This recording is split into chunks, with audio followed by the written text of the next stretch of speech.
everyone. Good morning and welcome to A Moment of Hope with Upward Transitions. I'm Carla Stinnett. I'm the Director of Development and Public Relations.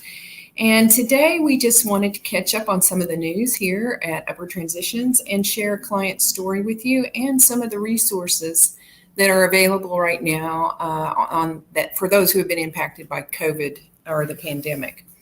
So just to start off, I just wanted to share again our mission, and it is to prevent generational poverty through community collaboration, emergency relief, and empowerment, therefore inspiring hope with our neighbors experiencing housing instability. And we love to use the word neighbors there because oftentimes there is someone that you know or someone that is within 2 degrees of you knowing them that are in need of help. And especially during this time of COVID-19, when the pandemic did cause a lot of people to lose their jobs, lose their income, lose their benefits as far as healthcare. And so we have a myriad of reasons that there was such a domino effect that it impacted the citizens in our community. But just to give you a little bit about the latest news today, we want to give a shout out to Santa Fe Student Council on their Double Wolf Dare Week finals. It's a process that they have to select a nonprofit organization that will receive a donation of funds raised by the students during their event week. And Upward Transitions was fortunate enough to be selected to share our story and our mission with the Student Council yesterday. And we just want to give a shout out to Preston and Angelina, who are the Double Wolf Dare Week chairs, and they were terrific hosts. And we just loved meeting everyone and being a part of that process and being able to meet the students and everyone that was a member of the Student Council. And, you know, on another note, we just want to say how grateful we are to the Edmond School System who are engaged in such compassionate volunteer efforts to help meet the needs of our community. And so we know that the students are getting this excellent experience of useful and awesome experiences volunteering for your community and learning what you can do to help. And we just say, carry on, keep it going, keep being a volunteer in your community, give back, work for the common good, college and as an adult. So we just cheer on the students at Santa Fe High School in Edmond and say you guys are doing an awesome job. So thanks again. Just wanted to touch back on some of the COVID resources that are available in our community right now. We've shared some of these in the past, but there's been a couple of changes on a few of them. Just letting you know that, of course, the first place or to refer someone or to tell somebody who is in need or someone who is in need, have them call 211. This is Heartline, and they are a nonprofit organization that provides a hotline 24 hours a day for like suicide prevention or whatever you may need, or if you know someone who is in need, who's homeless or who needs help with their rent or utilities, they can call 211, and that is the first stop to getting referred or connected to the right place and the right organization that can help you. As we know, the Community Cares Act, or the CARES Act, has implemented money that is specifically designated for helping with rent and utilities, those who have lost their income during the pandemic and the shutdown of last year. Locally, we have the Community Cares Partners, and they are the ones that are distributing those funds. And just to give you an update, they're a resource center that provides support through the eviction, prevention, financial assistance, and connection with wraparound services, including job retraining. So, and they have the funds that have been given by the federal government for them to do that. But right now, there is a pause on them taking applications until October 15th. They have received so many, and their staff is trying to catch up on this backlog of applications. And so they're temporarily not taking applications right now, but that reopens, they're scheduled to reopen October 15th to take those applications for that assistance. And that is the Community Cares Partners. Also, we have several municipal and state agencies and here in Oklahoma City and in Oklahoma that are helping too, that have COVID impact programs available for our community and our citizens that may need some help. The Oklahoma City Chamber has some helpful guidance and programs for businesses.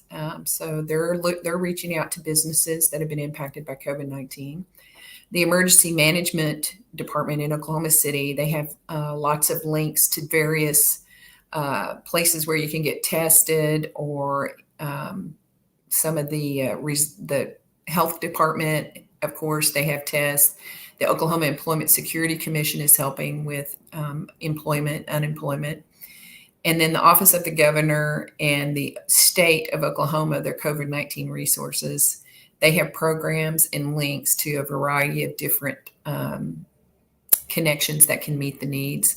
And some of that is testing and where to get a vaccine. You can still get a free vaccine. And all you have to do is go ahead and just look them up and click that link. And you can go to our website at www.upwardtransitions.org. And we have all these links there for you that you can connect to right on our website under the COVID-19 resources tab. We also have a collaborative nonprofit agency that helps with on the legal side. And so we've got legal aid that's helping for eviction prevention. And if you're finding yourself about to be evicted from an apartment or your rental home, you can contact legal aid and they can help you there, especially since this moratorium has been lifted, this pause on eviction that has been lifted by the federal government. Now, a lot of these funds for eviction prevention have been on pause too until this moratorium has been lifted. So now I think we're going to, get people the help that they need, and those funds can be released now finally. Also, we just have North Care, and they care about and treat the mental mental awareness as far as what the impact of this pandemic has had on people. And we know a lot of citizens that are suffering from their mental health has declined over this period of time, the last 18 months. And so North Care is an organization that is a nonprofit that also addresses the mental health and stability of those who have been impacted by COVID-19. So we just wanted to reiterate that we do have all these resource links on our website at upwardtransitions.org. And feel free to log on and to click on those links to find out more about possibly those who are in need, how you can help them, or if you're in need yourself, who you can reach out to. So today we just wanted to share a really wonderful client story. This was with our volunteers at the airport.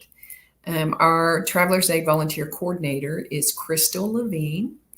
And just want to say thank you to all of our amazing volunteers who do contribute their time and their talent and their energy out at the World Rogers World Airport. And they help all the visitors that come through that airport, anyone who needs help if they're stranded, or they just need directions or guidance on who or where to go, or even what to do in Oklahoma City. So they offer a wide variety of services and guidance to anyone who's visiting Oklahoma City or Central Oklahoma community. So to tell you a little bit about this client, there was a mother that was dropped off with her 2-year-old son at Will Rogers Airport. She had no money, no ID, and no transportation to return to the state where her family or her relatives live, which was, of course, out of state. Our Upward Transitions case manager contacted City Rescue Mission, which is one of the nonprofits that we collaborate with, and to provide her a place to stay overnight for her and her son.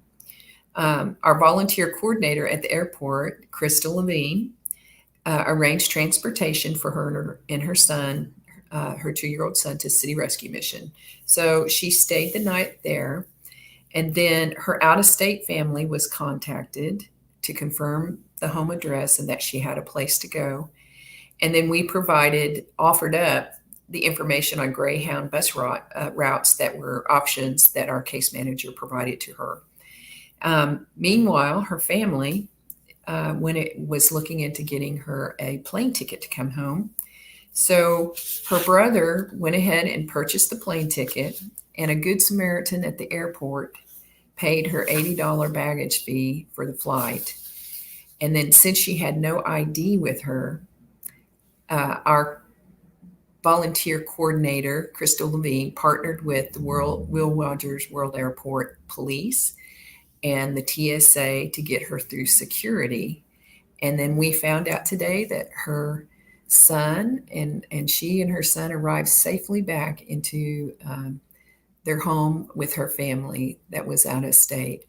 And so we just want to give also a shout out to our volunteers at the Will Rogers World Airport and all that they do to help. And this is just an example of how volunteering is so rewarding and getting to help people and people that are desperately in need, a young mother and her 2-year-old son. And we encounter situations like that throughout the year, and the needs vary sometimes, but situations like that come up, and we just appreciate all the work and the service that our volunteers do at the airport.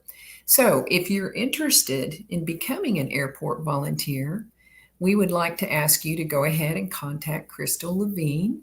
She is our Traveler's Aid Volunteer Coordinator. Her phone number is area code 405-232-5507, extension 107.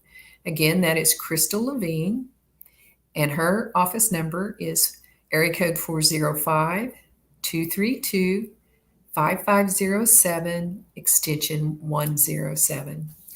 So once again, we just want to thank everyone for their support of our mission, to all of our donors and contributors and board members who might be watching today. We just want to express our appreciation, and Upward Transitions appreciate you. We thank you, and we look forward to the rest of the year and how we're going to improve and help the citizens that are the most vulnerable in our community.